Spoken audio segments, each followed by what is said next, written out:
So, an odd thing, a strange, unexplainable thing is no matter where we go, no matter what we do, we stick really to helping in Jesus' name.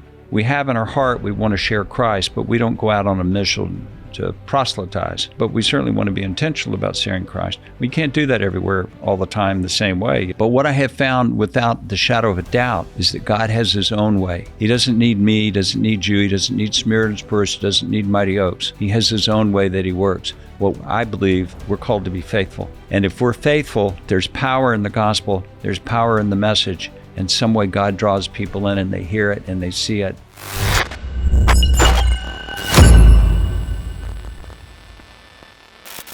All right, guys, welcome back to another episode of The Resilient Show.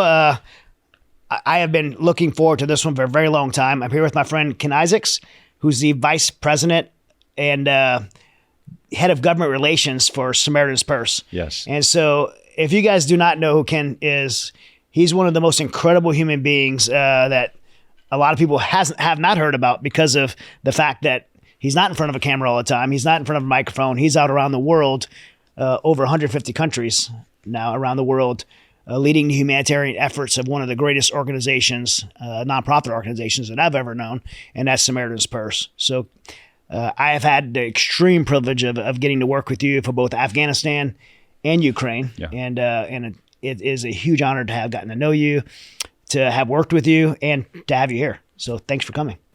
Chad, thank you. It's an honor to be here, and I'm excited to be here. This is the first podcast I've ever done, and there's no one I would rather do it with than you. So thank you for inviting me. Wow, I did not realize that. Yeah. I did know you said you were still trying to figure out what a podcast was called. Well, I didn't know how to pronounce it 2 weeks ago, and I still get it flubbed up. With the iPod or iPodcast. Anyway, it's great to be here. Well, a lot of things we're going to talk about. We're going to talk about your new book and your memoir, which is going to be incredible, and it's going to be a blessing to everyone who reads it. I'm hearing 30 plus years of humanitarian work, but I want to start right off with a question that I personally want to know from you. You've seen some of the worst war zones, the worst humanitarian disasters around the world. You've been to 150 countries. Your last 35 years of your life have been war zone to war zone and just tragedy. How does someone who has spent decades doing this keep from becoming jaded, numb, cynical, and continue to have this heart to serve others? It's something that I'll confess that I've struggled with, to not become numb, not become cynical, not become jaded. How have you done it for 35 years? It's a challenge, and but I think the probably the quickest answer to it is my worldview as a Christian sees man as lost, and that the default condition of mankind is evil. I don't believe that the default is good, and we try to do evil. I think that without the Spirit of God in us, around us, trying to pursue that, men do evil. And from your own experience that there's no limit to the evil that men can do. And so just knowing that, what I'm called to do is go across the road to the ditch in life and help somebody in that ditch. And there have been times when I get angry because of the circumstances, when I personalize it. But at the end of the day, I always have to let it go because I realize it's not my fight. I came there to help the victims. I didn't come there to get involved in a fight. And but it's been tough, and it's taken a toll on me. It's taken a toll on my family. And these things very well, but I want to go across the road. I want to go to the ditch, and that's what I keep my eyes on, what God's called me to do. Have you, over the 35 years, feel like things have gotten worse, or do you feel like the exposure of information, the internet, social media, has just brought it more to our attention, or has the world taken a turn for the worse? Well, that's a great question. I was talking with my doctor friend here near your studio that I stayed with last night. We were talking this morning, and about, let's say, the cadence of prophecy or the condition of the world or whatever. And I actually see that things have gotten worse. They've gotten worse in conflict between people, and they've gotten worse in natural disasters. Like, there's always a natural disaster happening.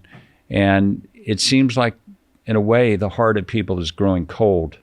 And it's just one disaster after the other, whether it's conflict, whether you're looking at Ukraine, whether you're looking at Israel, whether you're looking at Iran, whether you're looking at Congo, whether you're looking at Sudan, whether you're looking at Darfur, the conflicts just keep going. And cultures become numb. Cultures become numb, yeah. I remember, I think it's 1984, I'm in elementary school, and the teacher rolls in a television. It's kind of a cart thing, rolls in a television and turns on the television, and we all watch the Space Shuttle Challenger explode. Oh, and it was such a tragic thing in that moment that everyone went home from school early. Yeah. And the nation kind of mourned. And I mean, that event happens today, and it's a swipe on your social media feed. That's it. No one's even affected by it. Yeah. Yeah. Today, as we're sitting here talking, people are aware of the war in Gaza and what Israel is doing, what's going on there. They have visibility on that. In a few days, President Trump and President Putin are going to meet in Alaska. I hope something good comes of that. I also hope, just as a side note, that they include Ukraine and President Zelensky into it. But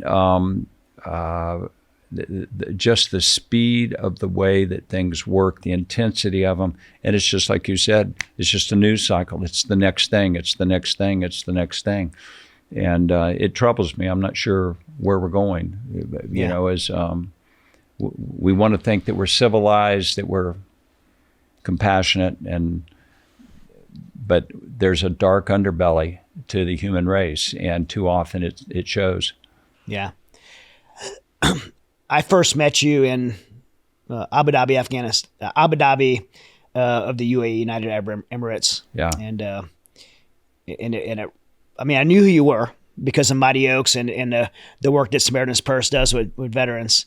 You have the retreat up in Alaska. Yeah. And so I knew who you were because of that, but wasn't quite aware of the influence you have globally and the ability, the relationships you built.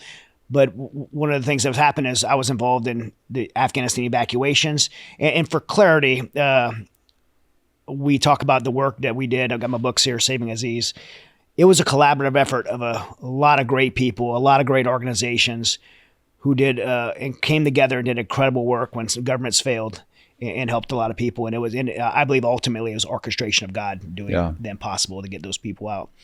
But one of those organizations that supported and helped were you, and I got a call from you, and I can't remember how the call was initiated, but you asked if we were able to, what we were doing, and I don't think you believed it, and you said, "Well, I want to get on a plane and come and see it for myself." Yeah, you told me that you were headed to Albania. Yes, and it wasn't that I was disbelieving; it was that I was trying to process all this information coming in out of that fusion cell that had been put together in Washington, and different reports, and I needed to go see and talk to people. So that was how I met you there at the Officers Club. Yes, you were like, "I'm coming," and you were there the next day. There you were. You walked in, and you're like all sunburned, and your hair's out, and you're briskly, and a lot of energy emanating from you. And you said, "Okay, look, it's great to meet you. I got to get on this plane. I'm going to go to Albania. I'll be back in tomorrow or something." And so I was still there when you got back, but that was our first meeting. Well, that really showed me the influence, because there's a lot of things in the Afghan evacuations that I felt like were my lane that I knew how to do, and there was a lot of things I didn't know how to do. And I was drug into these meetings, myself and a few other people with this meeting. One particular meeting, there was 21 lawyers for the UAE. Yeah. There was the members of the royal family. There was the Minister of Defense. Yeah. And these generals in there, and I was way over my head. Yeah. And when we told you we're going to this meeting, you walked in there with us, and took the floor, and those people knew who you were, and you got everything in order. Well, they had an interesting situation. I guess it's okay to talk about this now, but they were trying to get some of our friends to sign a paper to assume financial responsibility for, it was about 12 or 13,000 people there, which is going to be like $15 million a month. And I don't remember exactly what the number, but those numbers are pretty close. Yeah. And I'm reading this agreement, and I told that guy, I said, you can't sign this. And he said, why? I said, because you're a human being. You're an individual. You're not a state. You can't assume responsibility for individuals. So I looked UAE up on Google, and I saw that they didn't sign the 1951 Refugee Convention out of the UN. So when we went in that meeting, I was called on to speak. And I asked a question to the table. I said, did you check this guy's credit report? And they thought I was crazy. He said, no. And I said, well, how do you think he's going to pay $15 million a month? I said, I don't think money's the issue. I think really what the issue is, you didn't sign the 1951 Refugee Convention, and you have no legal basis to have these people in your country. They all hung their heads. And I was fortunate in that I nailed it. And that really was the agreement. And, there's still about 3,500 people there today. They still haven't gotten out. I was on the phone like 2 weeks ago. They were trying to petition for some of the guys that were actually served with U.S. servicemen. Yeah. We're going to go back. Taliban wanted them back. And so it's still ongoing. Yeah, it's still ongoing. But anyway, that was a sort of a scene setter, entree into our relationship. And I just stepped into that. I wasn't prepared for that meeting. I'll tell you, you bailed us out because they wanted all of us to sign that document. And I was so over my head. Oh. And everyone, all of us were. And so when you walked in, we were like, okay, this is who Ken Isaacs is. Yeah. I say that to say this. To who I saw in that room that day and what you did for that overall for the Afghan evacuations and many other things that you've done throughout your life, you started off as a well driller. Yeah. How'd you go from drilling wells to being the guy that was in that room in UAE that day? It's a good story. It's an interesting story. It's a God story. And I'm a Christian, but I'm not like a very showy Christian. I'm not a Pentecostal kind of guy, but I was a well driller. I was involved in a family business, and since I was 26 or 27, I was always starting little businesses and a bit of an entrepreneur naturally. And I went as a volunteer in 1985 to West Africa for 1 month, and I came back home, and my wife said, "Well, how was the trip?" More or less, And I said, "I was good." And she said, "Why are you so quiet?" And I said, "Carolyn, I think God is calling me to the world." And I will never forget, she turned her head sideways at me and she said, "Have you lost your mind?"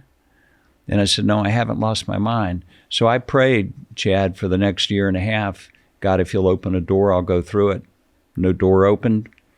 A whole 14, 15 months went by, and I got a call one Saturday afternoon from Franklin Graham, who my company had drilled a well for. And I told him if something came up about water in Africa, let me know. And so I had stopped praying. This year, almost a year and a half goes by. Then he calls me. And, long story short is my family and I ended up with a lot of turmoil and angst. We moved to Ethiopia and we lived there for 3 years. So during that time, it was during the Cold War, it was during the Iron Wall. Most people don't even know what that is today. This is 1988, right? Yeah, it was 1988, 1987, 88. And I moved there in 88. But working in a dual war zone under a communist regime, I learned a lot quick. It was a very rich learning environment. And so when that time came over, I wrote Franklin on this newfangled thing called a fax machine. And I sent him the letter, and I got a respond back. And I said, look, the program's coming to an end. It's time to go. We've achieved our goals. And I like this kind of work. And it wasn't even defined what this kind of work is. He said, come back and talk to me. And 10 days later, I was in Turkey making my way down to Iraq during the first Gulf War. So that was sort of how I got started in it. What position did you start with? They didn't have a title. I was the first person to go to work for Samaritan overseas. There was no contract. There was no nothing. It was just Franklin and me talking. And I think so you're the international guy. Yeah. He said, I'm a local guy. My wife is born in the county where I live. Our 2 children are born there. They've gone to school, and I'm talking about going out into the world. And my wife said, "There's no way I'm going." Anyway, that was another whole story. But we went, and I found Franklin great to work for. He liked to give me slack to run and guidance along the way. But the Lord's blessed it, and we've been involved and been able to do a lot of really miraculous things during times of crisis. What's it like? The Billy and Franklin. I just got to speak. I did a speaking event. I think I sent you a picture from it. Yeah. Alongside Ken Ham and Franklin. Franklin is an extraordinary individual. I've met a lot of people. You've met a lot of people, and he's a natural leader. And in many ways, I feel like there is I don't want to over-spiritualize it, but I feel like there's a generational blessing coming from Billy Graham. But in human terms, Franklin was raised in the water that Dr. Billy Graham swam in. He was raised in that water. What does that mean? Well, it isn't just that they were sitting around the house, but everybody that was in Billy Graham's life was coming into that house and coming into Franklin and speaking into Franklin. So he's got a lot of wisdom and I think a lot of God-given talent. And he's a smart guy. He's an extraordinarily compassionate guy. He can come across as being indifferent, but he's got to make decisions on a business side. But I remember one time during the war in Kosovo, we were on a national border, and there were about 70,000 people had come out of Kosovo and were caught in the valley there coming into Macedonia. And the Macedonians would only allow Muslims down there to help them. And Franklin came out and he said, "What are you doing to help them?" And I said, "Well, they're only allowing Muslims down there." And I said, "So if we give anything, we're just going to have to give it to Muslims." And he looked at me and he said, "I think if Jesus was here, he wouldn't ask anybody what he believed." And it in a good way, it shamed me. And it's like, I gotta change this some way. And so he has been a wonderful mentor to me. He has been also. There have been times when my life has been seriously in danger.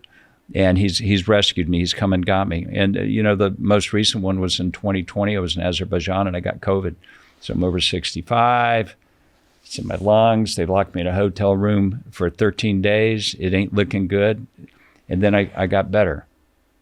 Well, the track record for people my age getting better was they got better and then they died. And he had sent a doctor over there, and Edward was over there. Edward had COVID too. He wasn't as sick. He's younger, stronger than me.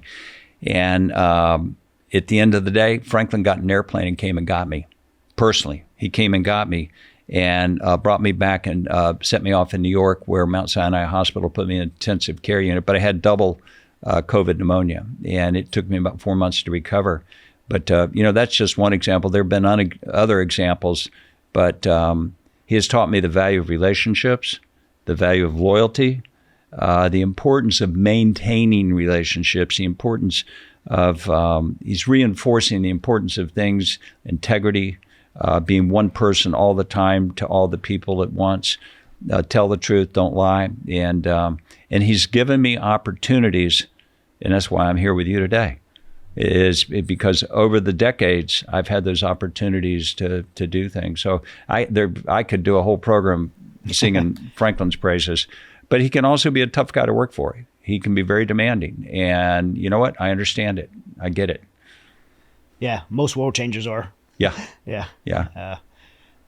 Your book, I don't even know if I want to say the word book, memoir, because it's a big difference between somebody writing a book and writing a memoir. You get one. And this is, 35 years of just such rich content. It's running to the fire. It's also a metaphor. And your whole life has been about that, running to the fire. Yeah. What's that? Why'd you choose that title? When you start writing a book, you wonder, you got to figure two things. I mean, there's a lot of things, but two things primarily for me. What do you want to say? and who do you want to tell it to? Yeah, audience is so important. Yeah, so I worked with that thing for years and years and years. And finally, I was convinced, just start telling your story and the book will come to shape. Yeah. And so I started telling the story, and I was looking for the common theme. And that running to the fire is something that we have said internally over the years, like, hey, we run to the fire. Don't back up, man. And I thought, you know what? That fits the bill.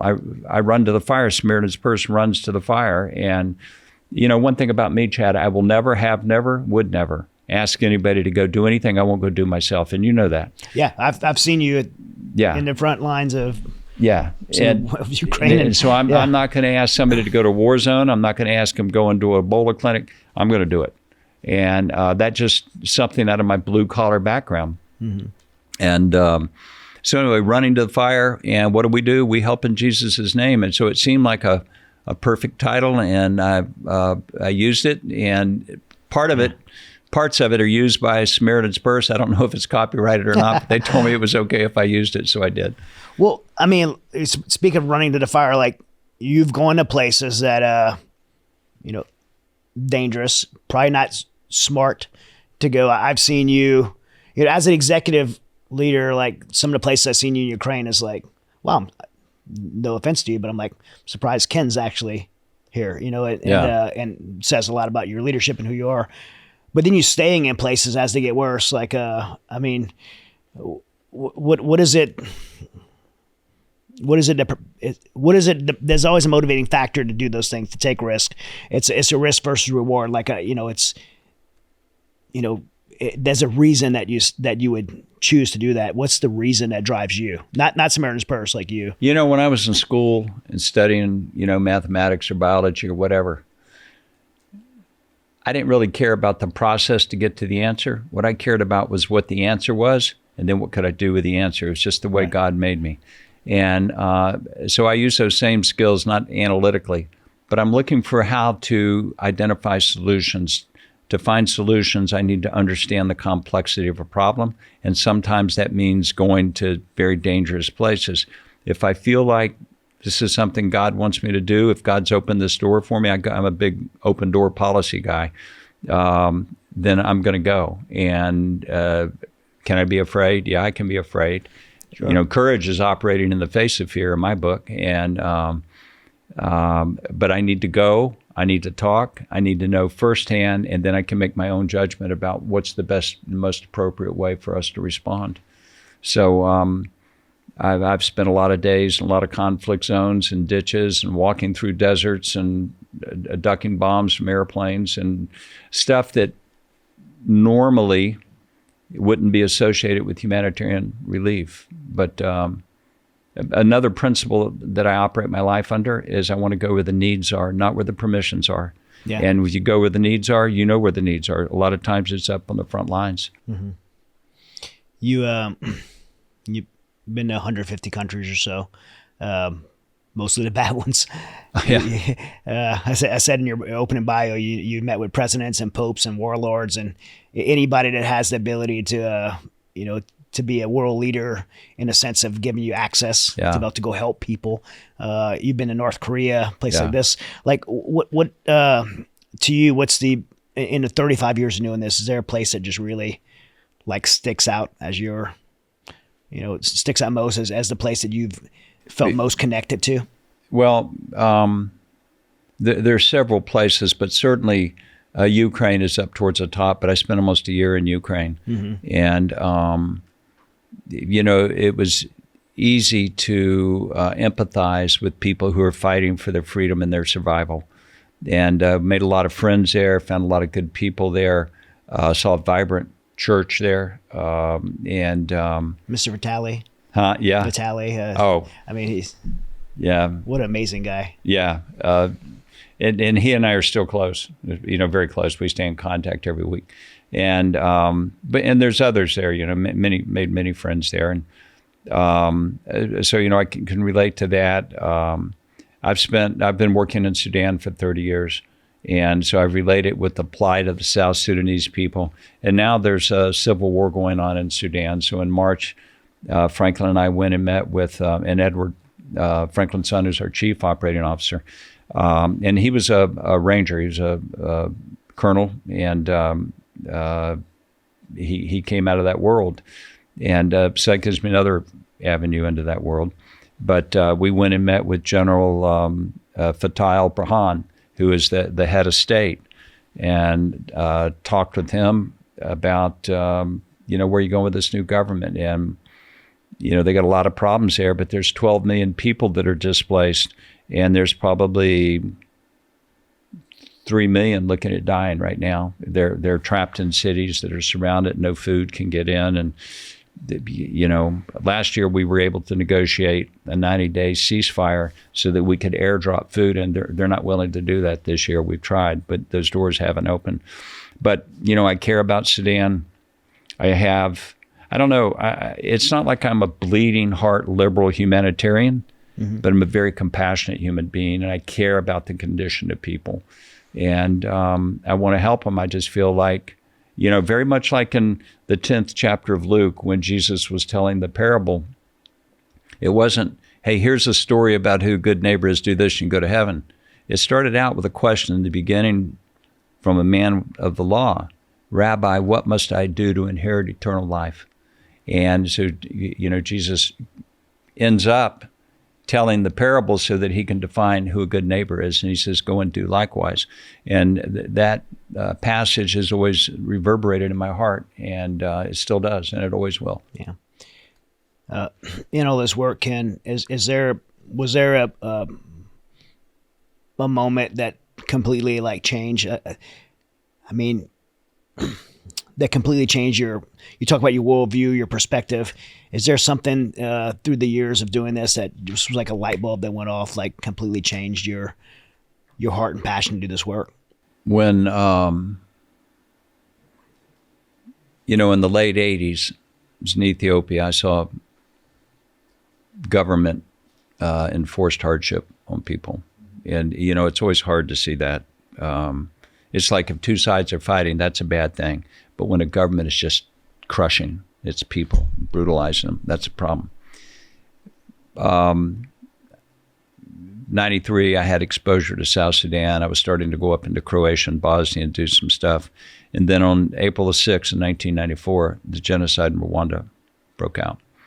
I got there on May the 6th, and the other agencies were running to the south to get down into Tanzania, where all the refugees were fleeing to. Well, those refugees, I went down there, those refugees were the killers. They were the people that had committed the genocide, and they're fleeing the country now as the Rwandan Patriotic Front, now the Rwandan Patriotic Army, were coming in. So I made arrangements, and I went to the north of Rwanda, and I came into the country and was there for most of the last 60 days of the genocide.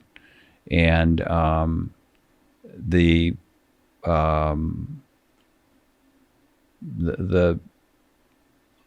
unbridled demonic hatred and cruelty of seeing hundreds of thousands of people killed and the bodies stacked up, and cleaning the blood up out of the floors, and a lot of gross scenes, burying bodies and parts of bodies and watching animals eat them. And it changed me in a way to realize that there really wasn't a bottom on how low humanity could go to destroy humanity. And I think that was probably the last vestige of hope that I had, that humans might essentially be good. They're not. Not you, not me. We can all go there. When you turn a computer on, if you've got an Apple, you get an Apple screen. That's your default screen. If you turn on a Microsoft or whatever it's called now, Lenovo, I don't know what it's called, you get the screen. When you turn on a human, if there's not input, you get darkness. That's what I think. Yeah, you talked about that earlier. I'd love to dig in that out of my own curiosity. When the human condition is selfishness, sin, narcissism, all those things it's the human condition from being in this fallen world. What do you think? I mean, certainly God didn't create us to be evil. So what do you think the root to that is? Is it demonic influence in this world? Is it, certainly it's not the way God wired us, right? So our default. Yeah. I think that in the Garden of Eden, things were perfect. This is what the Bible teaches. And when man fell. And he fell into sin. He fell out of God's will. And that sin is what separates us. But the level of depravity of the sin, I think, is what is immeasurable. I mean, if you look at what is going on right now, what Hamas did, right? Like, that was unimaginable. It was depraved. It was because that's not propaganda and rumors. There really was atrocities that happened in October. There were really atrocities. And now what Israel is doing, the people will argue about this for years, but Israel is trying to get their hostages back. Israel wants to dismantle Hamas, which is sworn to Israel's demise. But unfortunately, sadly, tragically, the Palestinian people are in the way, and that's by design of Hamas. And so the people are victims of the very entity that says that they're trying to help them. I don't understand that. It doesn't make any sense to me. But they don't really care. They don't really care. Hamas doesn't care. And it's hard to get around that. I know Palestinian people. I have Palestinian friends. I was there last week. I was involved in some food distributions that were going on. I had Palestinian children and people coming up to me thanking me. And I don't want to see the Palestinians hurt, but Israel's in a very difficult position. How do you deal with 2.2 million people in a little wedge of land, 25 miles long and 5 miles wide? How do you do that? It's tough. It's very tough. And there is a thing, legitimate military targets. I'm hearing talk of international war crimes and genocide and starvation. These are all political machinations that are going on. But there is no bottom to the pit of darkness to stop man from going down there. And I think history has shown that time after time after time, that without some kind of goodness, some kind of light spoken into darkness, it gets real dark. And this is the root foundational problem. It's not politics or anything else. The root foundational problem is a spiritual depravity in humankind. Yeah. And it can happen with a country, but it can also happen when you hear about just a cold-blooded shooting in the street. Like some guy with a gun wanted to go kill 5 people or 2 people or 20 people, or a suicide bomber, or take an airplane down, or, there's all kinds of acts of cruelty. And it's like the heart of man is growing cold because we hear this all the time now. We hear this all the time. And very well what's going on in Ukraine. Yeah. You know how the Ukrainian people are suffering. But that's now like the 5th or 6th story of the day. The top story of the day today, before I came in here, was the floods in Wisconsin. And I'm not taking away from the tragedy of that, but and then number 2 is like, the new attack plan that's going to happen in Gaza. Well, a lot of people are going to die there. That's sad. That's tragic. It's horrible. And I don't know how we keep priority as a human race, as humans. How do we? I can't make sense of it unless I apply my Christian worldview to it. What is the solution? Well, I think it's not fixable. I think the return of Christ is what is happening. And I'm not a prophet. I'm not predicting anything. But I'm saying what the Bible says is that Jesus will come back. And no one knows the time. No one knows the date. Not the Son, only the Father. But what I can see is the fulfillment of prophecy and what I call the cadence, the speed, the rhythm of it. Whether that is, one man controls who buys or sells. How could a man control who buys or sells in the world? Well, I don't know. What about your iPhone? Do you have credit cards in it? Do you have electronics in it? What about digital currency? I don't know. I'm just saying. The heart of man growing cold. In 2 Timothy chapter 3, there's a passage that has always meant a lot to me, that in those days, men will always be seeking knowledge but never acknowledging truth. Look what we can do with artificial intelligence. You can ask it any question, and if it doesn't hallucinate, it'll tell you a spot on answer. And so we're always seeking knowledge, but very few people, it seems like, are acknowledging truth, the truth of God, the truth of Jesus Christ as the Son of God who came to die and save us from our sins. I mean, that's irrational. Yeah, I agree with you. I don't think it's fixable. The Bible clearly indicates that it's not, and especially in end times. But what can we do between now and then? I mean, I think one of the things, and I don't want to answer for you, but when I say what can you do beyond that, the what Samaritan's Purse does is shows the love of God through the acts of humans, and I mean, has it had an impact? Does it change hearts? I mean, does beyond putting food in bellies and healing the wounded, does it change hearts? So, an odd thing, a strange, unexplainable thing, is no matter where we go, no matter what we do, we stick really to helping in Jesus' name. We have in our heart we want to share Christ, but we don't go out on a mission to proselytize.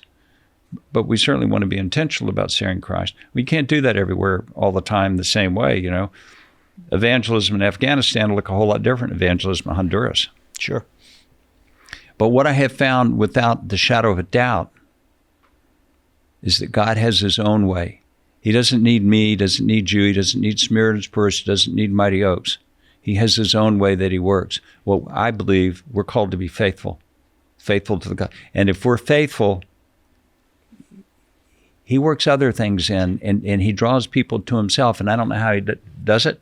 I don't know. There's not like a rhyme or reason to it, but there's power in the gospel. There's power in the message. And some way God draws people in and they hear it and they see it. And what Jesus said in Luke 10, go and do likewise. That's a command. That's not a, hey, I think it'd be a pretty good idea if you went and acted like that. No, it's go and do likewise. And so I can't answer those questions. I really cannot answer those questions. I wish that I could say I have a formula. Yeah. And when we go out, we exercise this formula. And there were a bunch of us sat around a room and we made a great strategy. And I can't say that because it's not true. Sure. We're just trying to be faithful. One of the things that I've observed through getting to know Samaritan's Purse that is just the incredible influence and ability to get in the room with people that have the decision makers around the world. And as a Christian organization, I don't know where it's come from, but I think a lot of people look at Samaritan's Purse and you're thinking food in bellies, medical care, humanitarian relief. But I think one of the most influential things you guys have been able to execute on is the ability to get in a room with a world leader, a president, a pope, a warlord, and make policy change, negotiate ceasefires where governments can't. What's that like, sitting in one of those rooms with a world leader? Can you give us an example of, being in North Korea with a leader in North Korea or Sudan or a president or what's it like being in there as Samaritan's Purse, as a Christian organization, being able to make those decisions? It is, it's a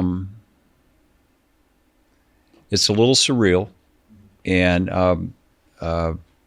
the North Korea thing is a cutout, and it's hard to get in to meet with those dudes. But, we did for years, and we want to have favor with them. You need favor. And, when you talk about humanitarian world, the humanitarian response, it starts with humanitarian access. You've got to have access. And I think a lot of humanitarian actors want to take the position, oh, you're wearing a uniform, I don't want anything to do with you. when I go there and I see somebody in a uniform with a gun, I think I need to go talk to that guy because that guy's controlling this area, and I need to have a good relationship with that guy. So I've developed a list of like 30 life lessons that I speak on sometimes. And one of them is if you're around guys with guns, it's a good idea if they're your friends. Yeah, that's a good one. Yeah. Well, that doesn't mean, that's not militarizing aid.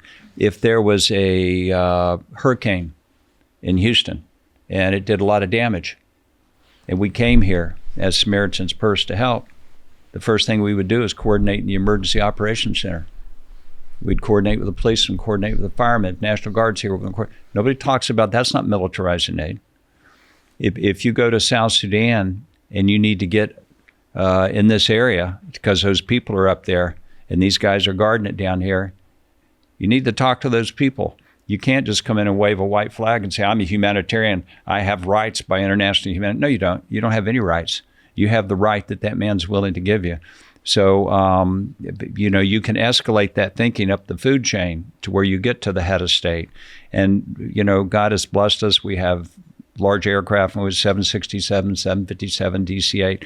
We move stuff around the world, and we go into areas that are frequently closed. We don't go to easy areas. We tend to go to the areas other people don't want to go to. And we want relationships. We want top political cover. So we're very practical in the way that we look at that.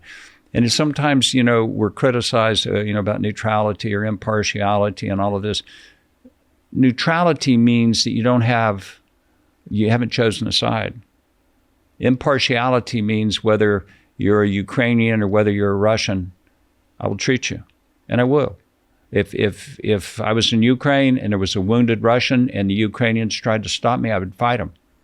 I want to save that life. I want to save that life. You have to let me go there. That's impartiality. And talking with the players. And when we do this, we do it behind closed doors. We don't come out and embarrass people. That's not, our objective is not to make hoopla over it.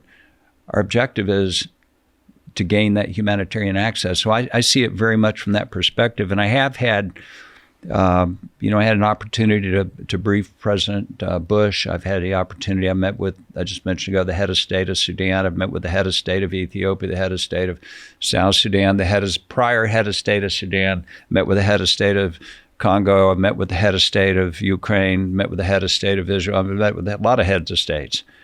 But the message is never different. You were up in the Punjab Valley, and when I went there in right after 9/11, about 5 weeks after 9/11, I met with General Muhammad Atta. Well, this guy's got a beard down to here. I come into his yard. He's got tanks around his house. It means something. It's not like he's got a couple of sport shotguns hanging out on the wall. He's got tanks and about 500 guys out there. So I went in and talked to him. And I said, General, I told him who I was. And I told him I worked for a Christian organization. We wanted to come and help. He says, good. It's good. You're welcome. I didn't realize their honor system at that time. He was extending something very meaningful to me. And I said, I want you to understand, General, we're followers of Jesus Christ. If that is a problem, I want to leave now because I don't want to make any problems for you. And he said, it's not a problem. You're welcome.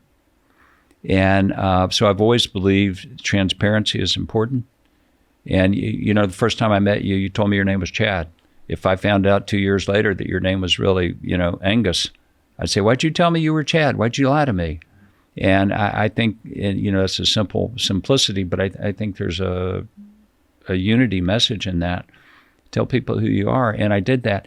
And to my surprise, unendingly, as an evangelical Christian, the world sort of, in many ways, shuns us. Like, oh, you guys are whatever, right-wing wacko, whatever.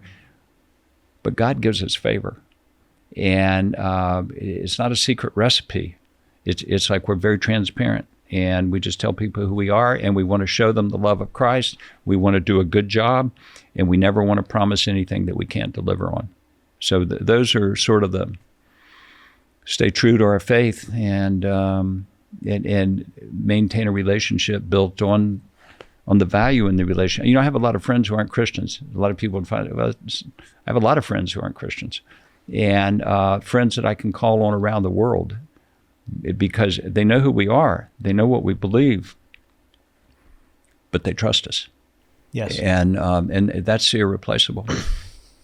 Yeah, I learned this in special operations, particularly in the type of clandestine logistical world that I worked in special operations, that access and placement means everything. It doesn't matter how good you are at something. If you can't get there to do it, then it's irrelevant. That's right. And then transitioning into humanitarian space, Yeah. it's no different. It doesn't matter how great of humanitarian aid you can provide. If you can't have access and placement to get there to do it, it's irrelevant. And that's one of the things that I've really believed that you guys, and mainly like you and Franklin, your team have done through relationships, global relationships around the world. And it's made Samaritan's Purse have such a success to be able to have that access and placement to provide that aid.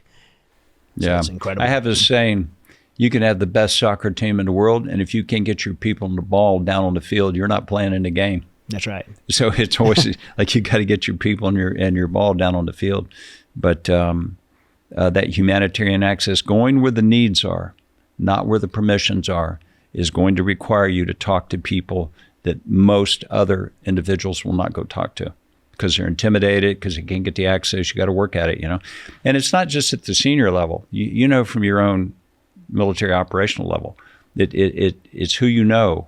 Like you may know some guy out in the boonies somewhere that nobody would think about, but he's the guy that knows a guy that knows a guy, and all of a sudden the doorway opens for you and they send a car to get you and you're going somewhere to meet some other, you don't know. That's right. Yeah. I mean, look, we first, we have the mutual friends. I know you won't say it. Neither one of us will say his name, but I mentioned Sea Spray a lot. And, we get to Ukraine and, right away we realize there's checkpoints throughout the country and there's curfews, and to get from point A to point B, it doesn't matter how good we have to be able to get through those checkpoints. And a lot of those relationships were relationships you passed off to us, and we were able to get to where we need to get to. But it doesn't matter who you are. If you can't get there, and you're out of the game. You're out of the game. Yeah.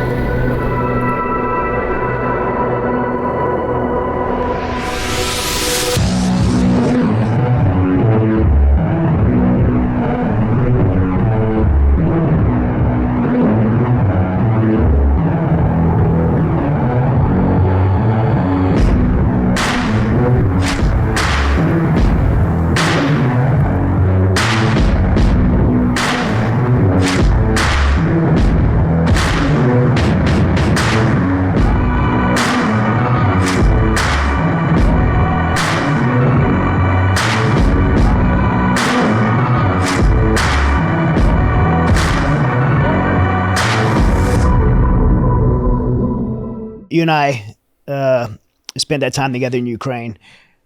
For me, like Ukraine was, I've written a book about it. I think you shelved Ukraine in your book, right? I've got 2 chapters that it was modern day, and the publisher said, look, the book's getting too thick. So we took those 2 chapters out. So maybe for a future, but so since you didn't get to write about it in your book, it'll always throughout my lifetime be a very significant part in my life. The time I spent in Ukraine, my team spent in Ukraine, just the loss we've seen there. It was such a tragic thing. In your own words, what is the war in Ukraine really over? What is it like? Because Americans still to this day seem so confused about Ukraine. Can you give some clarity to it? It's perplexing to me, quite honestly, when the February 22nd invasion happened. Ukraine had already been in war since 2014, right, when Luhansk and Donetsk was taken. But the world saw it bursting out on February the 22nd. And, make no mistake, the invasion came down from Belarus directly into Kyiv. That was the target, Kyiv. It wasn't those eastern territories. And I'll never forget the millions of people I saw walking out of the country as I was driving. I felt like a fish swimming upstream, trying to get in. Cars were abandoned, and, it was such an emotional and heartbreaking situation. Seeing men walk up to the border and kiss their wives and children goodbye and turn around and go back in the country. It was cold. It was cold, still wet. Oh, it was just, and some of them had waited 4, 5, 8 days to get across the border, and their cars ran out of gas, and they abandoned. There were thousands of cars abandoned there. So it was a catastrophic event. But a key issue is that the world was expecting, the Ukrainians were expecting, the Russians were coming, and they would roll through here like salt, like a dose of salt. But it didn't happen. They got their nose bloodied hard up in Irpin and Bucha. And that big, massive convoy fell apart. They were not, it's obvious, they were not prepared to fight today's war. And the Ukrainians were much more nimble. And, I understand that the Ukrainian special forces had a lot of help from our special forces in teaching and training. And, but to see the death, to see the continual attack of civilian targets, of hospitals, of universities, of schools, I've seen all of these things. I've seen and had partners track us down and hit us with a drone, hit our partners with a drone. These are deliberate attacks. And, nobody's talking about what Russia is doing on the Geneva Conventions and international humanitarian law, and the reported 20,000 Russian children that have been disappeared up into Russia. And President Putin has dug in. He can't afford to lose. He's lost a lot of men already. They're saying he's about a million dead and disabled. I don't know what those numbers are. But, when Afghanistan happened, Russia had lost about 12,000 men.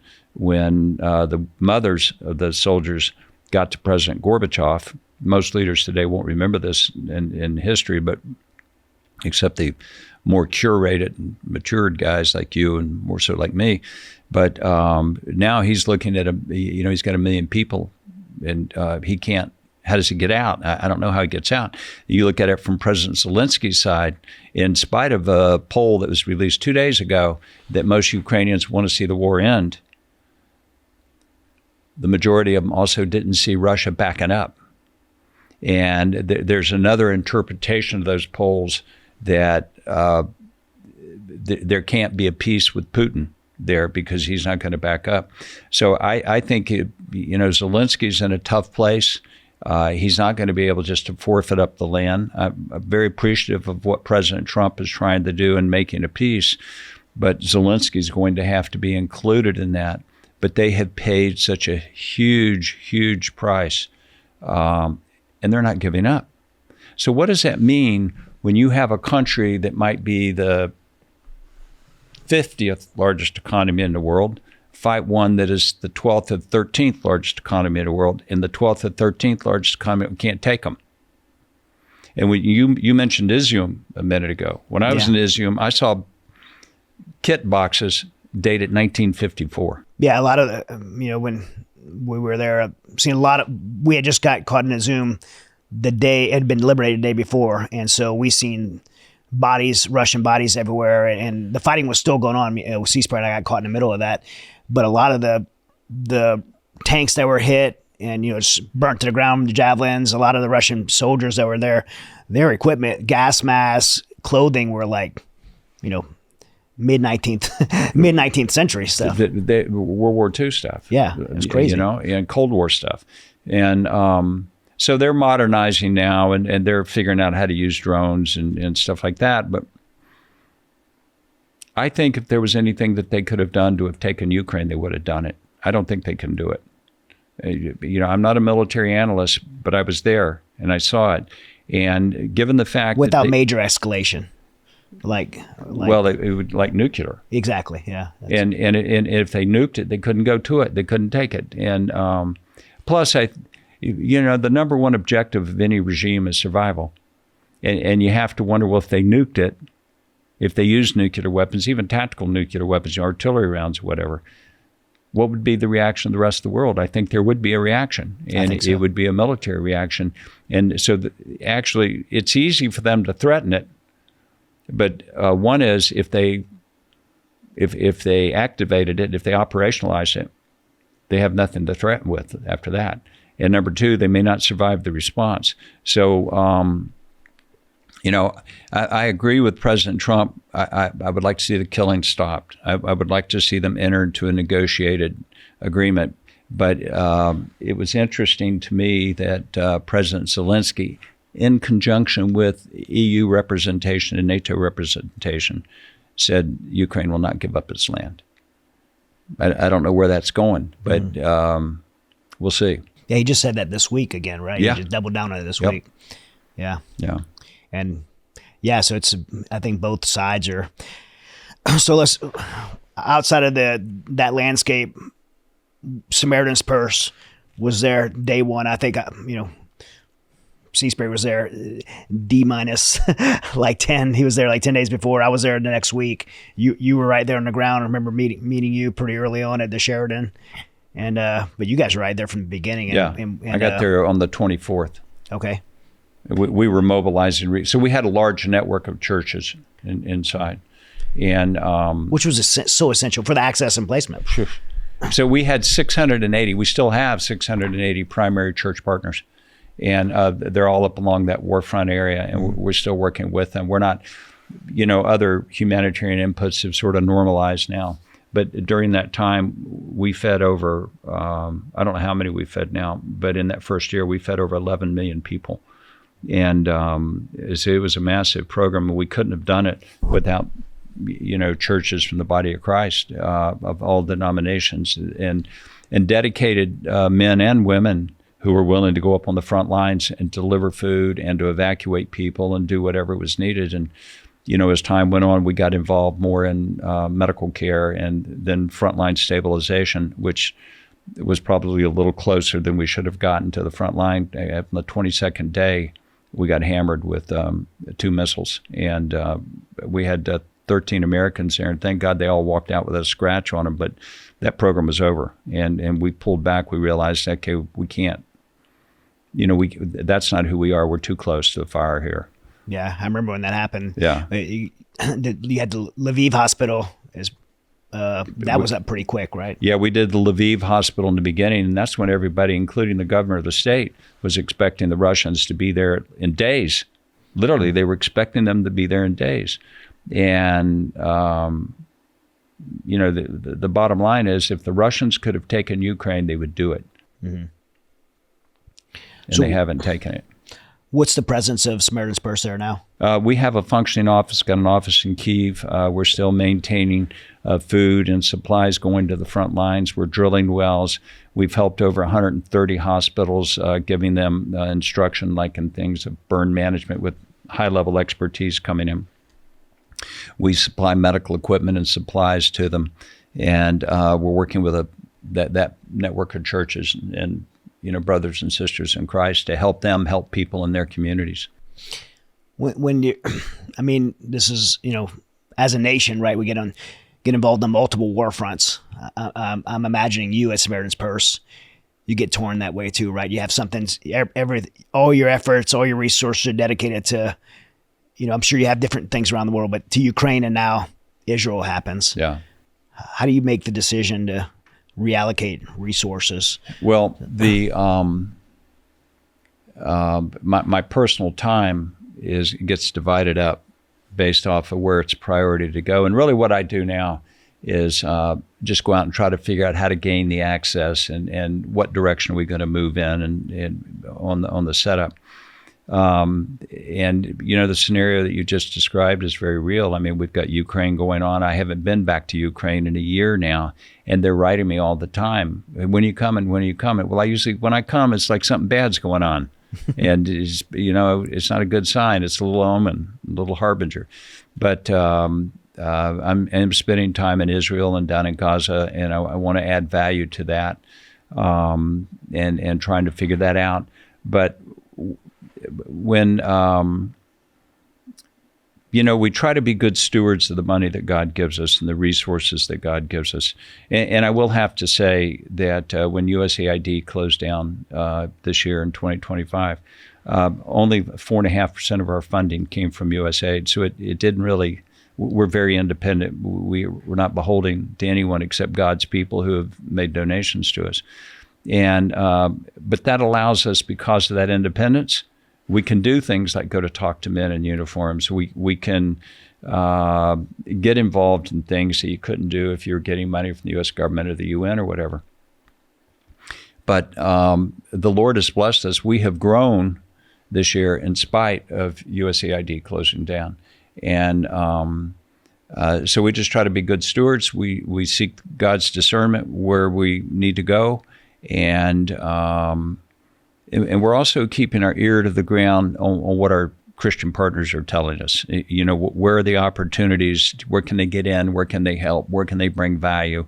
So it's always a discernment and judgment game, of how do we do it. In Matthew, Christ tells us, don't cast your pearls before the swine. Actually, he first says, judge not that you be not judged. How do you see the splinter in your brother's eye, but you don't see the pole in your own eye? And about a verse or two later, he says, don't cast your pearls before the swine. And I've thought about that a lot. And I get, don't judge or be judged. At least it's measured out to you. But the pearls and the swine, wait a minute, there's a difference between discernment and judgment. And he's calling us to be discerning, or you wouldn't know who the pigs are and you wouldn't know what your jewels are. Or which pearls are. So we're in the balance there. All of this work you do, you talk about the balance of it, family. Your wife Caroline was along for a big part of the ride with this. What was it like, doing this as someone that, you raised your family, you were married for a large part of your time in doing this work. How'd you balance? Well, my wife and I were married 46 and a half years, and we were together 50 years with our dating and engagement time.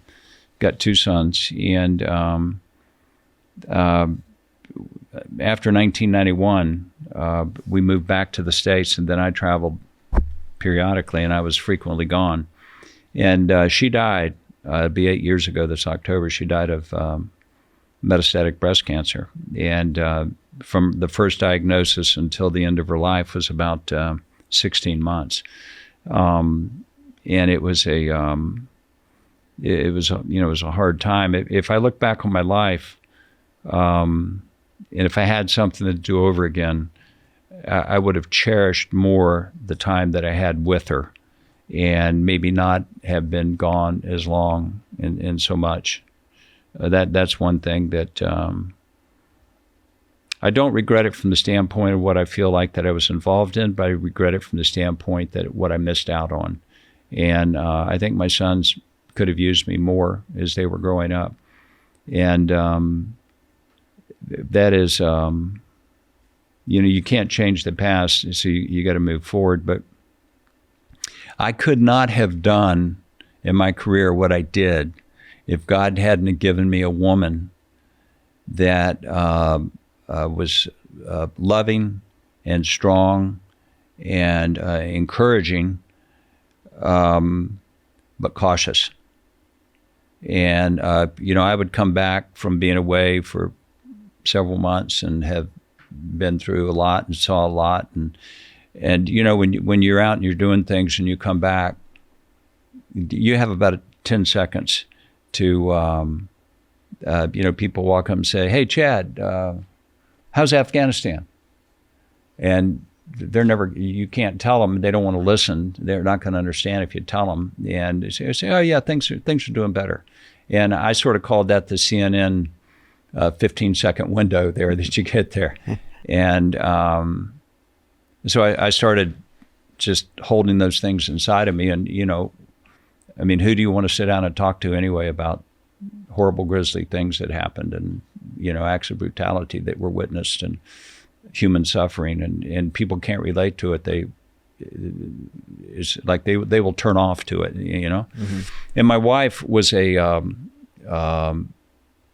she was a fitness nut. Maybe not enthusiast. She's a fitness enthusiast. Say a long distance runner and, fitness instructor and all of that. So I'd get home and coming from a war zone, coming from Bosnia or something, and the next morning, 4:00, she'd nudge me, "Hey, let's go for a run." I'm tired. Leave me alone. Come on, let's go for a run. No, I'm too tired. Come on, it'll be good for you. Come on, let's just go for a run. No, I don't want to go. Let's go for a walk. Come on. Like, she wouldn't quit. She was persistent and tenacious. And so I'd get up and I'd go for a walk, and, it helped me get back in my time zone. And it wasn't like anything instantaneous or that day happened, but maintaining that, just doing something together. I found that after a week or two, I would comfortably just start talking. And neither one of us had any formal training in, critical incident stress management or any of that. But she was a solace to my soul and a therapist to my mind. And she didn't know it, and I didn't know it. We were just acting naturally. But God gave me a good woman, and she supported it. She, took the kids to school and got the washing machine fixed and planted flower, whatever. And there was tension when I would come back home.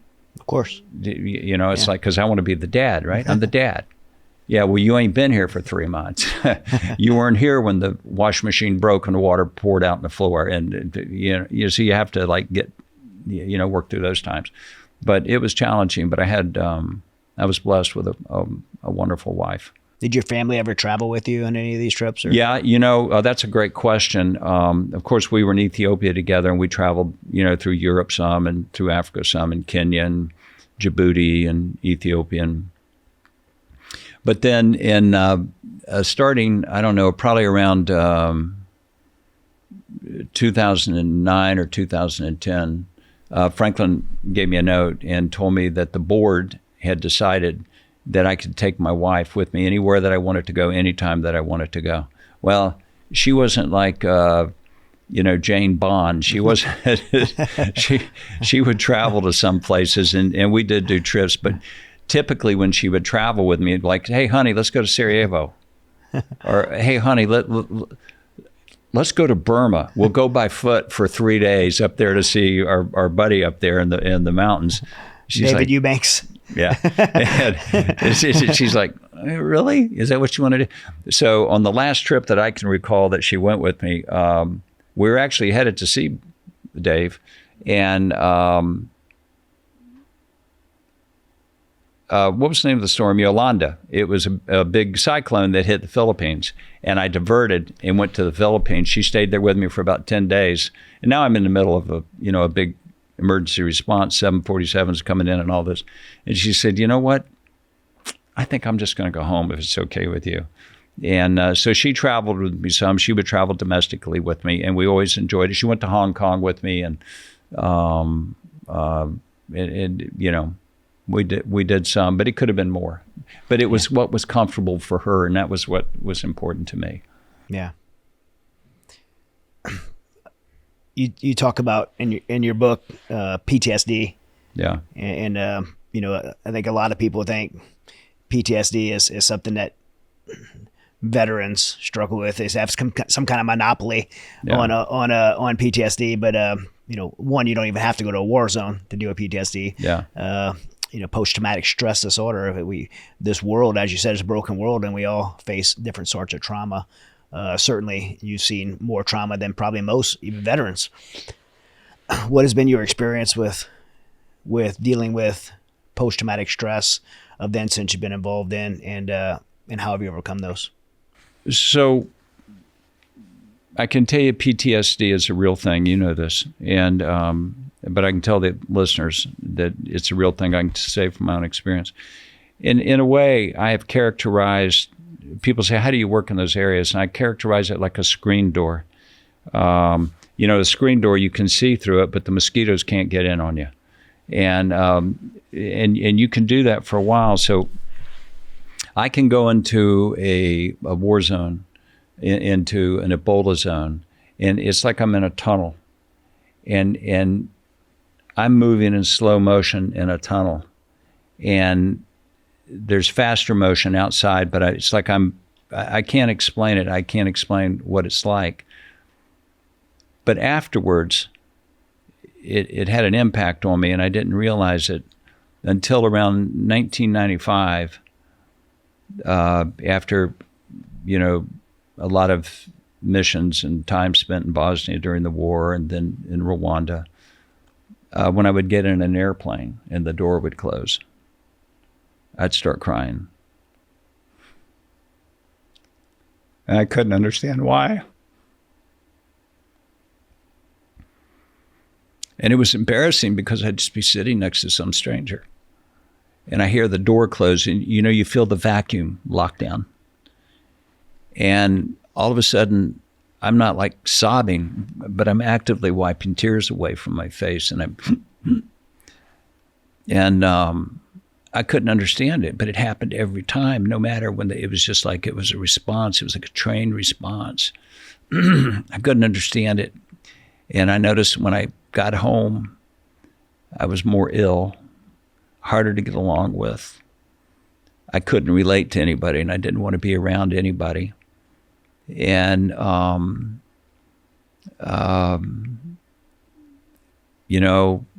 when I got home, before I got home, I'm thinking I want to drink. And alcohol was never like an interference in my life, but it bothered me that I was looking forward to, like, I wanted something to relax. I needed some. And then 9/11 happened. And I was at ground zero about 3 days. On the third day after 9/11, I was there. And we had an idea to take a bunch of pastors there and pray as an encouragement to the firefighters and the policemen. And it was done under the Red Cross. They had a spiritual ministry section at the time. And a guy by the name of Mike McIntosh from Calvary Chapel out in California was leading that for the Red Cross. Skip Heitzig was there from Calvary Chapel. So I'm the leader, the guy with a high school graduate, and I was glad to get it. And I'm the leader, so I take these 20 or 30 chaplains down there, and we're filling out the paper to get the credentials for the ground zero and access. And it says, where were you ordained? Well, I wasn't ordained. So Mike and Skip laid hands on me right there and prayed over me and ordained me, and later sent me a certificate. And we had to go through 8 hours of training in critical incident stress management. 1 hour into training, I thought, oh my God, I've got post-traumatic stress disorder, and I've had it for years, and I didn't know it. But it laid it out, what the symptoms were, and there was a statement made, policemen talk to policemen, and firemen talk to firemen. And that told me so much, like, you're only going to share those stories, and you know this in your heart, and you and I haven't even talked about that. You're only going to share those stories in your heart with people that have shared what you've been through. Mm-hmm. And you're not going to go talk to somebody else because they won't understand, and you can't get them to the platform to understand. So when they said that, when I learned that in that 8 hours, it was so therapeutic for me. And I remember back to a time in 1996, I had been arrested in Zaire as a spy, me and 2 other guys, and we were interrogated for 11 and a half hours. And I clearly thought, I'm going to die here. I saw the images of blood and urine on the concrete floor. They didn't beat us up, but it was a tough interrogation. They held us for a week. The enemy forces closing in, the enemy forces their own army. Anyway, we got out. God gave us an avenue. We were able to get out. I bought our way out. I'll just say it directly. And we took off and left. I got back to Nairobi 2 days later. And these 2 missionaries I know, one of them's name is Lauren Fast. And he was the head of African Inland Mission. He came to our office in Nairobi, and he sat down next to me. Like, he was right next to me. And I'm like, whoa, dude, you're in my space. I mean, it's making me feel a little creepy. And this other guy, Jim Stride, is sitting over. And they're just talking to me, and they're saying, what happened? And they're just asking very practical, simple questions, nothing complicated. And then, of course, the conversation, this is before I knew about PTSD.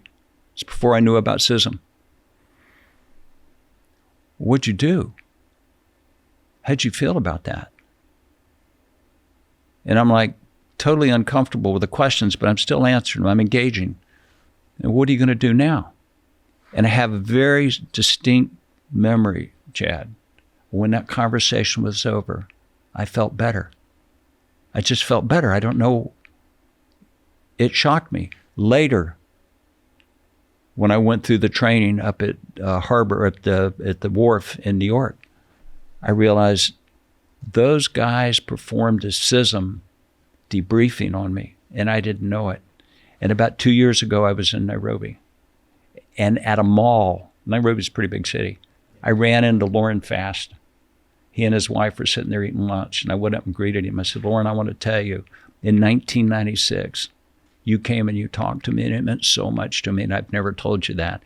But you debriefed me, and I didn't know it, but I felt better after you did it. So, I put all of these pieces together, and we have done many things inside of Samaritan's Purse now to pay attention to people, to the emotional shock and the trauma, because we send a guy out, he could be from Tupelo, Mississippi, or wherever, Boone, North Carolina, wherever, and he's living a normal life, and he's thinking, I'm going to go serve people in Jesus' name, and he gets out and he's seen horrors of the world.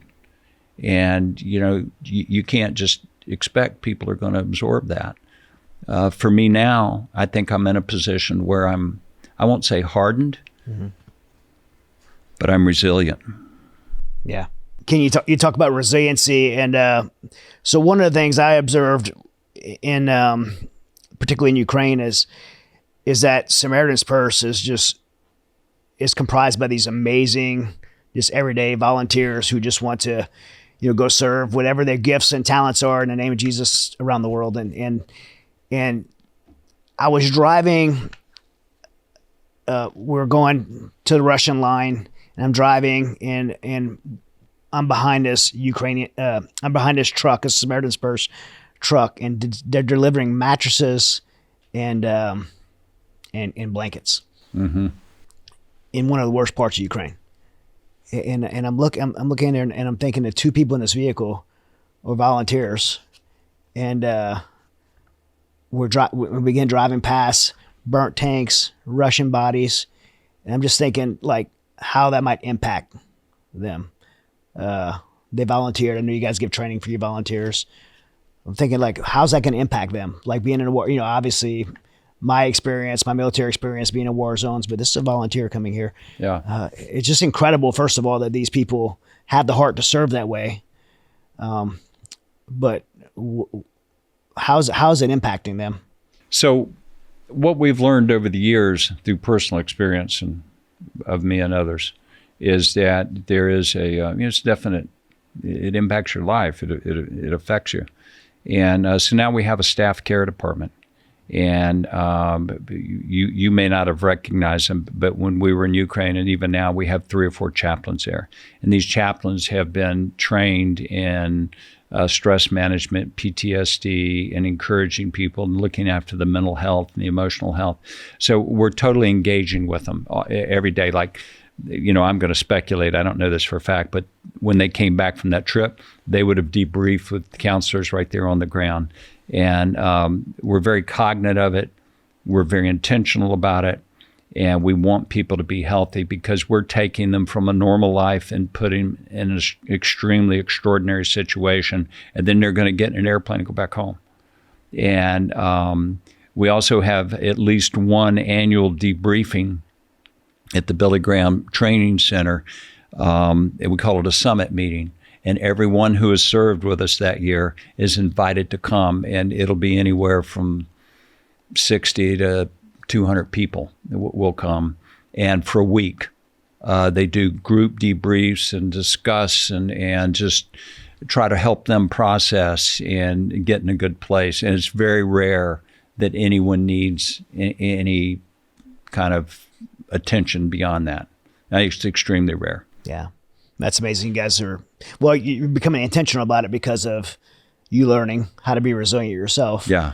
And then paying that forward to your staff members. I don't want to brush over the importance of identifying who these people are.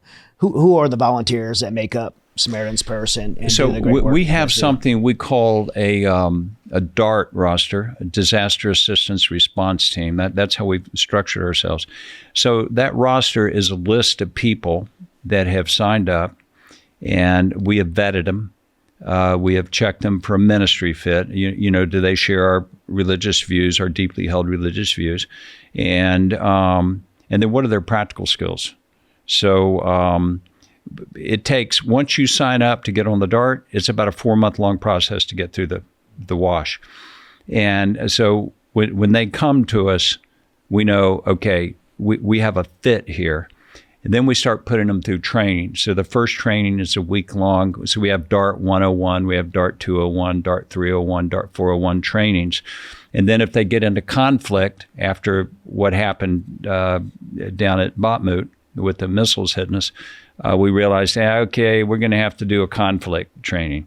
So you've got to be through the other levels, or you've got to have life experience that we internally decide, okay, this guy is up here. Right. And, you know, we're not teaching them to be doctors or medics or, you know, logisticians. They already have those skills. What we teach them is how to put those skills to work inside of our working environment.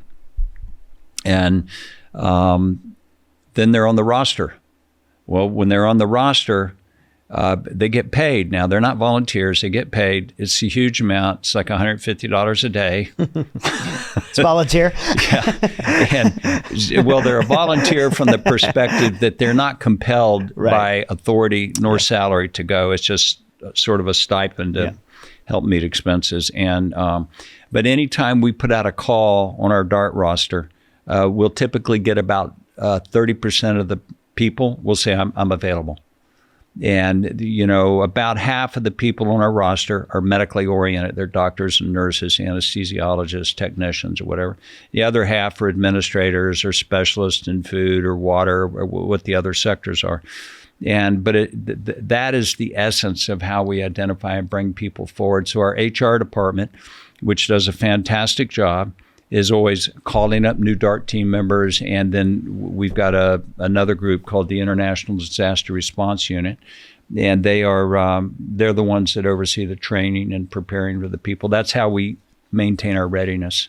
I'll confess, I've deflected a lot of, I get so many like people wanting to volunteer and come, you know, do the stuff that I'm involved in. And they always want to, I'm like, hey, you can't, I don't have a position, but here's the website. sign up for the DART team, and send them over to Samaritan's Purse. It'll work there for them, and you know, as long as they fit with us. But I'm sure that you've had the experience where you've taken a volunteer out before, and they have less than a 100% satisfactory experience, or they're a little disappointed, a little underutilized. That's not helpful to anybody. Right. And but we're looking for people who are motivated to serve Christ, motivated to go, motivated to do, and you know, some of the ones that are the most difficult to find are like an accountant. Why? Why would an accountant be?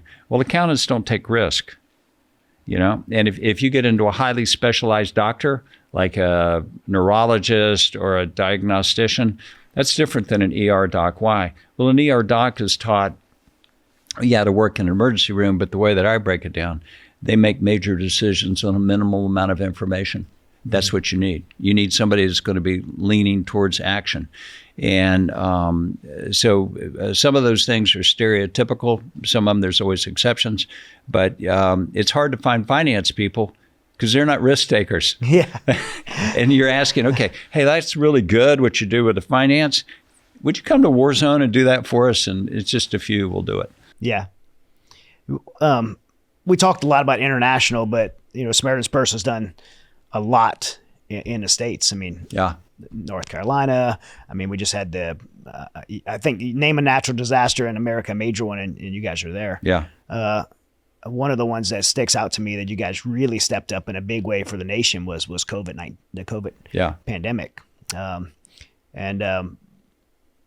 You know, I think a lot of people would say, well, you know, why would a nonprofit stand up and do what the government set up to do, or the for-profit sector set up to do? But you guys don't ask those questions. You just stand up and meet the need. We just went and did it. So we had emergency field hospitals, and when COVID came, We sat in my office and we thought, well, what could we do for COVID? Well, we had training in Ebola, and you have a nice Ebola emblem up here, and for those viruses.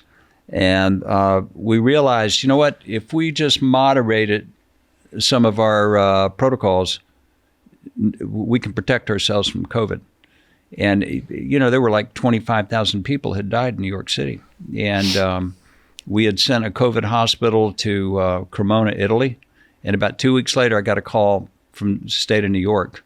And it was the emergency, vice president of emergency response for Mount Sinai Hospital. And they asked us to come, and we did. And we set up a hospital there over in the meadows of Central Park. And it just seemed like it was a little hospital. I mean, we 70 people. We've got 10 ventilators, ICU units. But the relationship that we built with Mount Sinai, and they had an overflow. I think, you know, it not only really helped in a practical sense, but the fact that somebody came to help them was an encouragement to them. And we were attacked unduly by the LGBTQ community because, you know, in our statement of faith, we're looking for people who share our statement of faith. And we believe that marriage is a sacred relationship between a man and woman blessed by God. And that was unacceptable. So they had us investigated by Human Rights as a group, the commission or whatever it is in New York, that we were discriminating. Well, guess what? When Mount Sinai brought their patients across the street to us, we weren't waking them up and saying, hey, who do you sleep with? No. Just like the Good Samaritan, he didn't ask that guy in the ditch anything. He didn't ask him, who do you vote for? Nothing. And we didn't do either. So anyway, they finally found there was no problem with it. But I'll tell you something that moved me deeply, because I was up there for the first 2 weeks. You know, the fear was over the land. Honestly, fear was over the land. And if there was a dead body report, it was 3 days before New York officials get up there to pick it up. And every night at 7 o'clock, hundreds of people would circle the hospital right there in the meadows and come out with pots and pans and beat them, applauding for us. And they, and they brought us the best food I've ever eaten in my life. And there was a guy with a pizza truck. He would pull out in front of our hospital every day, and he'd make 500 personal-sized pizzas. And the guy was fantastic. I loved him. I don't even know the guy's name, but he was wonderful. And but the reception, the graciousness, the hospitality, the welcome that we got from New Yorkers was fantastic, and we were able to add something to it. But you know, we also set one up in Los Angeles. We set one up in North Carolina. We set one up in Jackson, Mississippi. So we were setting up COVID hospitals. So we responded to that in a big way. Yeah, and you guys have certainly saved lives in that, and then, you know, so many things on the, like I said, the continental United States that you guys are doing. You guys are down in Hawaii for the fires. For fires. We're in Texas right now, where that horrible flash flood washed that Christian camp away. Yeah. We have a massive North American response activity. How does that work? Like, you guys have a team that's monitoring events and disaster events, and then you make a decision? Like, how's it work? We have a team that is prepared to respond to crises in the United States. And they go by tractor and trailer. We have aircraft to move us around if we need them. We've got helicopters if we need them. And so we're in Maui, in Hawaii. We're in California. We were in down in southern Texas where the river came out. And that was one of the most violent flash floods I've ever seen. If there is a hurricane, a cyclone, a fire, we're going to be there. And sometimes if it's a small magnitude, we don't go. But we always send assessment teams. We work hand in hand. We coordinate with FEMA. And we do a number of things: debris removal, clean mud out of houses, wet sheetrock out, and then we do rebuild or reconstruction. And then for places where the homes are totally destroyed, we actually have set a rebuild section up. So in North Carolina, when Hurricane Helene hit last year. I mean, this is on the west side of the Appalachian Mountains. Nobody's expecting a hurricane to hit over there. Right. But that hurricane came around and sort of dog-legged up, came right in on the west side of the Appalachian Mountains, dropped 30 inches of rain, and it was flash flood city. A lot of people died, a lot of property destroyed, and we estimate that we will be rebuilding property there probably 4 or 5 years, rebuilding new houses, and all funded by people that God put it in their hearts. No insurance, no government complications. Yeah. And that's another, it's a complicating factor in the U.S. You have to do case management. Oh, so you're making a claim. You want us to, are you getting any insurance? Oh, you lost your car. You have to show proof on all of that stuff to qualify. But we're trying to expedite those systems as quick as we can because we really want to help people. And but there's always people that want to game the system. Of course. You know, and like you're as diligent as you can be, and you got to make a decision to move on. So yeah, that's what we're doing. But it's a massive program, and you know, it's worth saying also that we probably have 20,000 to 40,000 volunteers every year in the United States that will, and they're true volunteers. They receive nothing. They're paying their own gas to get there. They come out and help. The heart of people like that has light in their heart. Where's that light come from? It comes from Jesus. Yeah, we talked about this just before the show. The guys from special operations community, and you're running across more and more of them in the humanitarian space out there around the world, just doing great things. And I think, you know, you get a guy who has spent his time in special operations, building gifts and talents and particular skill set, but many of them have the light of Jesus in their heart, and they still want to serve, and they find themselves, you know, in different places around the world still serving. Can you talk a little bit about that and how you've seen so many of these guys out just doing amazing work? So, you know, I think, now you're in special operations and you know a lot of these guys, but I feel like the special operators that are inclined to get involved with humanitarian work, they sort of gravitate towards us because as Samaritan's Purse, we're very operational, and we're tactical, operational under a strategic thought process, but we're quick to move. We're not going to sit around and talk bull for a few days before we pull the trigger, and we have resources. So they relate to us from that standpoint, and they may be doing something and want to just come in and have a little intersection with us, but they learn about us. And a lot of them are coming back and talking, and that's how I've made so many friends in the special operations community, is they're just sort of impressed with what we do and the way we do it. Now, inside of that group, a lot of those guys have good hearts. I really haven't met any of them that have malice. Yeah. But inside of that group, there are Christians who want to serve. And I can tell you, I've got Navy SEALs, I got all kinds of Tier 1 fighters on our DART roster. They come back and they sign up, and some of them are sort of, I'm not going to mention any names, but some of them have done, they're American heroes, man. They're American heroes. You know some of these guys. And but I find it interesting that they congeal around us and they relate to us some way. And not having been in the military world other than periphery where I just know people, I just find that very interesting, and I count it as a blessing. Yeah. It's not surprising to me at all that they would gravitate towards Samaritan's Purse, just because like you said, the rapid response, the infrastructure, capability. I mean, they're very accustomed to coming from, most of the guys in the special operations community are a little bit spoiled with the fact that we serve units that have big budgets and have capability and have rapid response and equipment and all that stuff, the support. And so Samaritan's Purse having that in place, it lets them be able to get to where they need to be to do the things that they do well. Yeah. And so it's not surprising at all, but it has been very encouraging to me over the recent crises that I've been involved in. Has been very encouraging to me and made me very, very proud to see guys coming from my community and doing just such amazing selfless acts of service outside the uniform. Yeah. You know, when they could be working on a contract making $2,000 a day. Yeah. But they're volunteering for, minimal pay or even just straight volunteering. There are no pay. Just to go do things in countries aside their own for people they never met before. Yeah. Just do the right thing. It's been very encouraging to me to see. After Hurricane Helene, they were coming out of the woodwork, man.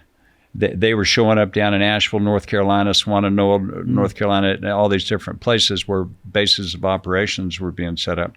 And we started running an airlift operation. We had a couple of helicopters, then more helicopters started coming, and then the 82nd Airborne brought in helicopters. And before you know it, in the little Boone, North Carolina bamboo airstrip that you couldn't land a caravan on it very well. We ran, I think, 355 airlift operations out of there in about a 5-day period of time. And we had Chinooks. We'd have 5 Chinooks on the runway at the same time, and we're loading them up and sending them out. But I met those guys, a lot of them, down in North Carolina. They had become partners. They started their own 501c3 organizations, and they need help. They want to buy a sawmill, or they need to get a truck or something, and if we feel good about them, we'll help them.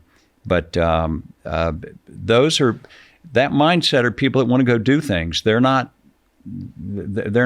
inclined to sit on their hands. They want to get out and go to work. And I enjoy meeting them and hearing their stories and having them come and join us. And because everybody's got their own little network, right? That's right. Yeah. Well, as we wrap up, I want to, talk about the memoir, and I'm looking at the chapters here. There's so many incredible stories and chapters that you have that outline this memoir. But can you give us one kind of standout moment to where you were, that highlights you being, and I know there's several moments where you talk about you being hands-on in the field. But one of the stories that come from that book that maybe just a teaser for those who might want to read your book. Well, the name of the book is Running to the Fire, Helping in Jesus' Name. And it really is it's a book, not just a memoir, but it's a book of what Jesus has done and what God has done in my life. You asked me how I got here, and I mentioned I was a well driller. So I had no special training. So, but how do you get to go talk to, warlords and heads of states? Well, my education has been something that God equipped me for through experience. When I look at one thing that was very intense, very large, very profound, very fast, it's not the singular most important thing, but I'm giving it as an example, was the earthquake in Haiti. And there you had about nearly 250,000 people killed in a matter of minutes. And I got down there, I don't know, maybe 4 days after the event, and dump truck loads of bodies were being hauled and dumped into pits. And, about 2.5 million people sleeping in the streets. And one of the things that when I got there, because Haiti comes from African roots, I've spent a lot of time in many parts in Africa, and I wondered, how much of this was pre-existing and how much of this was caused by the earthquake? I couldn't tell. That night I came from up on the mountain where Baptist Haiti Mission was, and I drove down through City Soleil, the biggest slum in the world. And as I was coming down the road, I literally saw thousands of candles in the road, and people were sleeping on the asphalt, afraid to be around any building. And you could hear crying and wailing and moaning, and the people were like spooning to stay warm, and they don't know all those people that they're, the people are just desperate. And on that trip that night, it was around midnight, and no person is going to drive through City Soleil at midnight unless it's right after a disaster, because you'll be killed. And but God put it in my heart that night, sort of a shame on you. And I realized nothing that I'm seeing here was pre-existing. All of this is caused by the earthquake. So I spent about 3 months down there on that first run, and it was extraordinarily intense. And everybody was saying, well, they need shelter, they need water, they need food, whatever. And I went through City Soleil in the daytime, and I found a church, and the walls had been knocked down around it. It was a pretty good-sized church. And I stopped and talked to the pastor. His name was Leon d'Orleans, and we're still friends to this day. And we just talked. And I went off and met with, later, I met with somebody from the 82nd Airborne, a captain. And he was saying, well, this is what we're going to do. And he's telling me rote memory. And I'm looking at the young captain, and I'm thinking, okay, this guy might be 26 years old. I don't think it's going to work out just the way he thinks it's going to work out. So I started telling him, well, let me tell you what I think you're facing. And, I'm ba-boom, ba-boom, ba-boom, ba-boom. And he's writing furiously. That night in our camp, somebody in a Hummer came. It was a sergeant major and a lieutenant colonel, Patrick Hines. And Hines asked, hey, can we come in? I said, sure. So we let him in. I had armed guards. I had to forethought I'm getting armed guards here. It's not a time to be messing around. And he said, can I put a liaison in your camp with you? I said, what's that? He said, if I have a liaison here, when you're talking in that person's ear, they're talking in my ear. And I said, yeah, that sounds good. Let's do it. So he put a little liaison cluster of 3 people in there. And we started working closely with the 1st 325th, 82nd Airborne, very closely. And they had up-armored stuff. These were fighting guys. But it showed me the value of order in chaos and what it took to get order in chaos. And it showed me the value of I needed to understand what was the crisis from the perspective of the Haitian people. And one of the things we found out, I put together a survey for them, hired 24 people, divided them into teams of 2, sent them out asking questions every day. 90% of the people that were homeless were renting. Now, what are you going to do?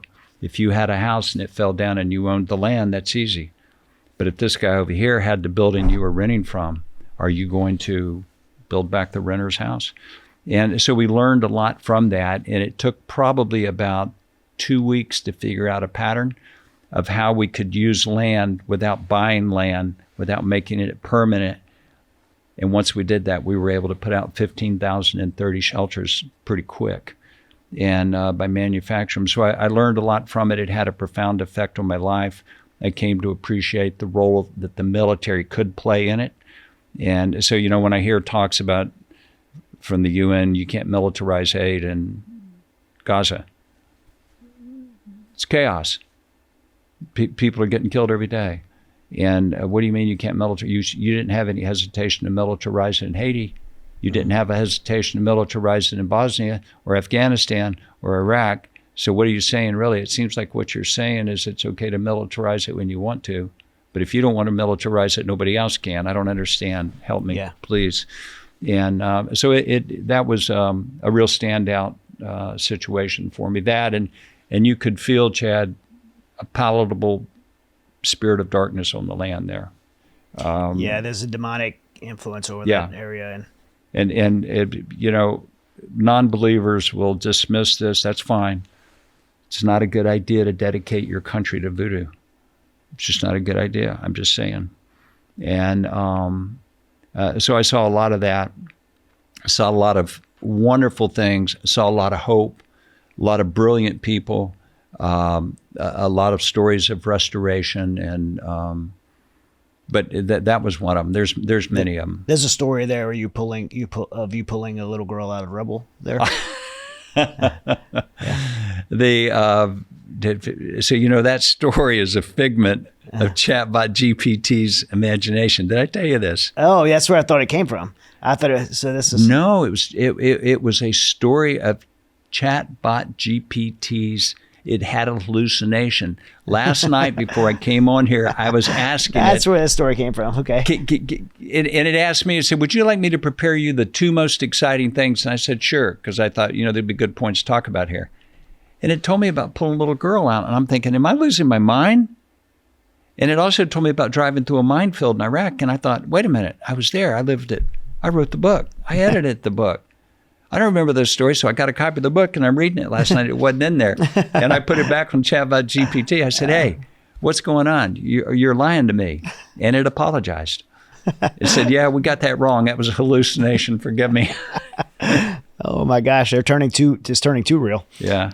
So, Ken, I'll wrap up. This is the Resilience Show. We've talked about lessons in resilience. And we talk about being mentally, physically, socially, and spiritually resilient for not just a job like yours, but the hardships of life. Any last words of wisdom for the audience of navigating this world you talked about, and being resilient in this life? From a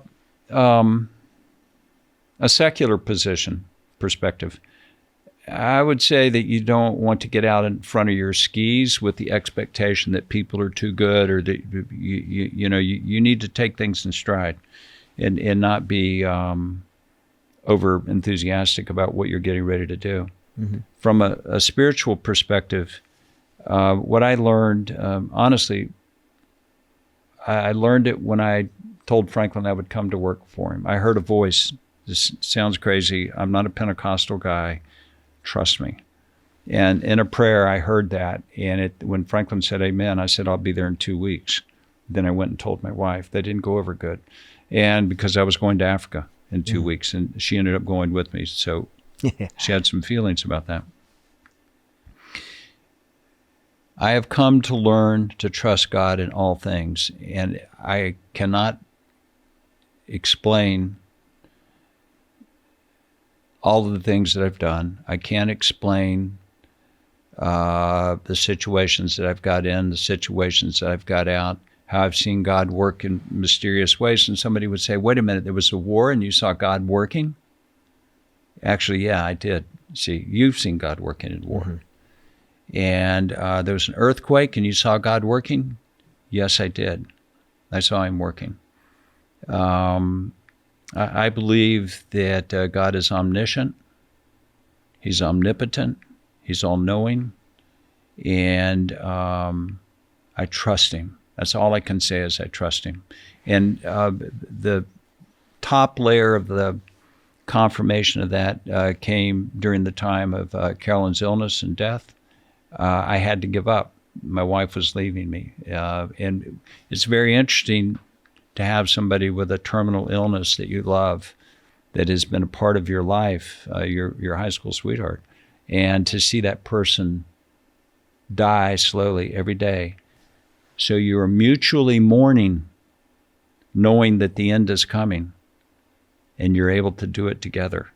It's beautiful. It's hard, but at the end, in our prayers, we had a 3-step game plan, and that was, we will honor him, we will trust him, we will praise him. And I still, to this day in my life, I stick to that 3-step plan. And that's where I am on that. Outstanding. Yeah, man. One, such wisdom from you. I value every second I've ever had the privilege of being face to face with you, whether it's having a coffee and in Poland or sitting in a warehouse, or a safe house in Ukraine. My ears are open and I'm paying attention, and I'm very, very thankful that we got to do this today and share with the audience. So thank you so much for having me on. Yeah. Run to the fire, helping in Jesus' name. We'll have everything in the show notes below, the link for people to get it. Congratulations, first of all, on the book, and everyone listening. We just got to scratch the surface, and Ken's just such a humble guy. Definitely want to read this book, and it's an extraordinary life. And by the way, if I didn't say it, I'm so grateful for you answering the call, for what God's burdened your heart to do, because, not only have I been a beneficiary of it to get to work with you, but millions of people around the world lives have been saved and changed because of the work that you and everyone at Samaritan's Purse has done. Praise God. Thank you. Yes, absolutely. So Ken, not only am I grateful for you being on here, but we have some amazing sponsors that are as well. And they always take care of our guests. And I know a couple of our sponsors really love you and love Samaritan's Purse. So just name a few. We have Smith & Wesson Firearms, Vortex Optics, Gators Eyewear, which makes the best ballistic eyewear. Mighty Oaks Foundation is the foundation you're familiar with, and we got a swag bag here from them.